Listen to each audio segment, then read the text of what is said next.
শেখ মুজিবও এদেশ থেকে পালিয়ে গিয়েছেন, আপনাদের নেতা গোলাম আজমও এদেশ থেকে পালিয়ে গিয়েছে।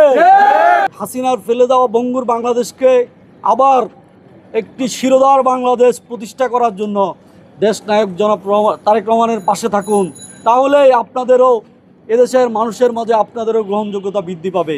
বর্তমান সরকারের যে উন্নয়নমূলক কার্যক্রম, যে গঠনমূলক কার্যক্রম, সেই কার্যক্রম দেখে একটি গুপ্ত গোষ্ঠী তারা অস্থির হয়ে গিয়েছে। তারা বিভিন্ন শিক্ষা প্রতিষ্ঠানে অস্থির পরিবেশ তৈরি করার চেষ্টা করছে।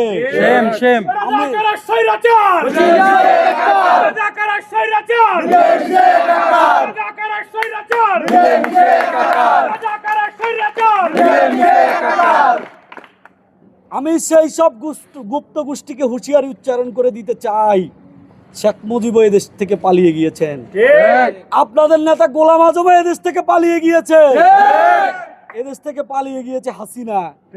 আপনারা যদি বাড়াবাড়ি করেন, এদেশের মানুষের গণতন্ত্র হুমকির মুখে ফেলতে চান, আপনাদেরকেও হাসিনার মতো, গোলাম আজমের মতো, শেখ মুজিবের মতো পালিয়ে যেতে হবে।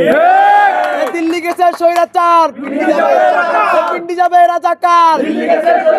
দিল্লি গেছে স্বৈরাচার, পিন্ডি যাবে রাজাকার। আপনাদেরকে আমি সাবধান করে দিতে চাই এবং আপনাদের প্রতি আহ্বানও জানাতে চাই, আসুন এই ভঙ্গুর হাসিনার ফেলে দেওয়া ভঙ্গুর বাংলাদেশকে আবার একটি শিরোধার বাংলাদেশ প্রতিষ্ঠা করার জন্য দেশ নায়ক জনাব তারেক রহমানের পাশে থাকুন, তাহলেই আপনাদেরও এদেশের মানুষের মাঝে আপনাদেরও গ্রহণযোগ্যতা বৃদ্ধি পাবে।